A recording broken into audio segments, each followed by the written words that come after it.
Apa jadinya kalau ibu yang selama ini kalian sayang, tiba-tiba berubah jadi sosok haus darah setelah nekat pasang susuk demi move on dari mantan? Hari ini, kita bakal bedah film Dia Bukan Ibu, sebuah kisah kelam tentang Mbak Yanti yang terobsesi sembuh dari depresi, tapi malah mengundang tamu tak diundang ke dalam rahimnya sendiri. Siapkan mental, karena rahasia di balik batu asahan ini bakal bikin kalian merinding parah. Kenalin keluarga Pira dan adiknya, Dino, si kacamata yang kebelet pengen viral jadi host acara Uka-Uka.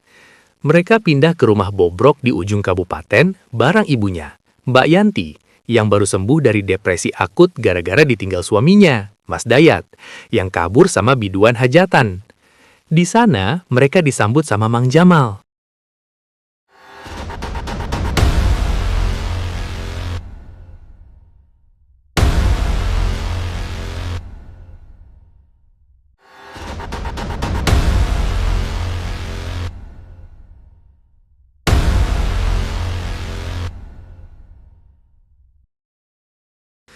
Mbak Yanti buka salon baru, tapi kelakuannya mulai aneh.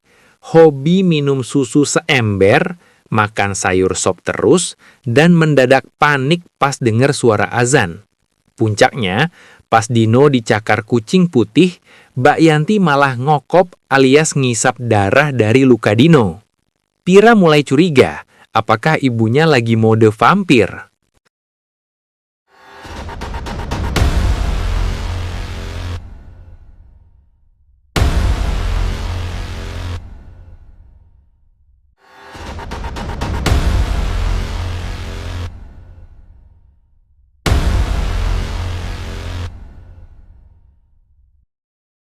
Ternyata, selama ini Mbak Yanti nggak ke psikiater.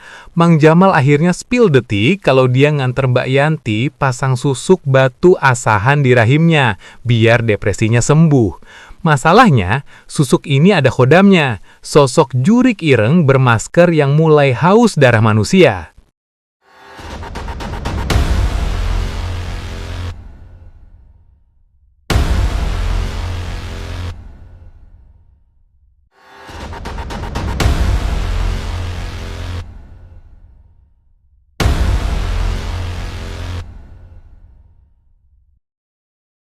Mereka bawa Mbak Yanti ke Mak Dea buat cabut susuk. Tapi telat, khodamnya udah terlanjur ngerasain darah Dino dan minta tumbal nyawa. Ritualnya gagal total. Mak Dea tewas dan Mbak Yanti pulang dalam kondisi udah kerasukan seutuhnya.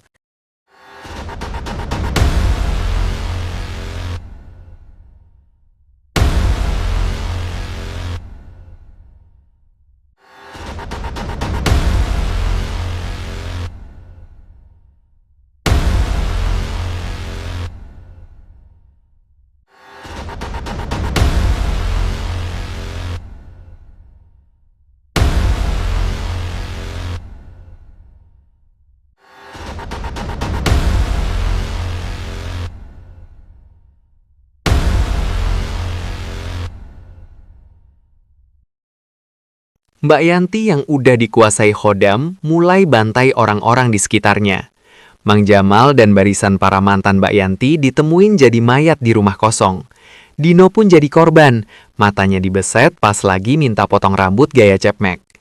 Terungkap kalau batu susuk itu adalah batu yang dipakai Mbak Yanti kecil buat ngebunuh kucing jalu. Itulah kenapa hidupnya kena karma dan gak pernah harmonis.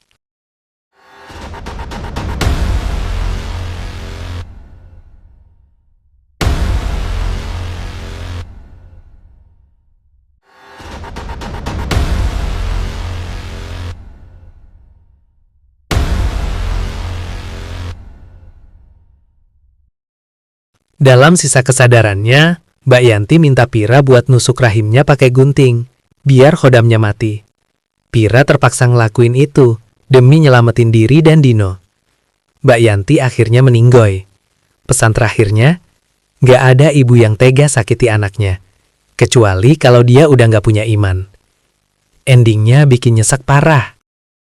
Gila sih, kisah Mbak Yanti ini bener-bener jadi reminder keras buat kita semua. Niatnya pengen healing dan glow up instan lewat susuk demi move on dari mantan yang toksik, malah berakhir jadi tumbal buat khodamnya sendiri. Pesan moralnya simple, jangan pernah main-main sama hal klinik cuma demi validasi atau kecantikan sementara. Karena pada akhirnya, gak ada ibu yang tega sakiti anaknya sendiri kalau bukan karena dia udah kehilangan dirinya sendiri dan kurang iman. Life is hard, tapi cari pelarian ke jalur belakang cuma bakal bikin hidup lo dan orang tersayang berakhir game over. Makasih banyak buat kalian yang udah nemenin petualangan Pira dan Dino sampai titik darah terakhir. Kalian keren banget. Kalau kalian merasa konten ini ngeri-ngeri sedap, klik tombol like biar Khodam Mbak Yanti nggak mampir ke rumah kalian. Subscribe dan nyalain loncengnya biar nggak ketinggalan recap film horor paling mind-blowing lainnya. Komen di bawah, menurut kalian siapa yang paling bersalah di film ini? Mas Dayat yang kabur sama biduan, atau Mang Jamal yang antar pasang susuk? Sampai ketemu di video selanjutnya. Tetap slay, tetap waspada, dan jangan lupa ibadah ya guys. Bye-bye!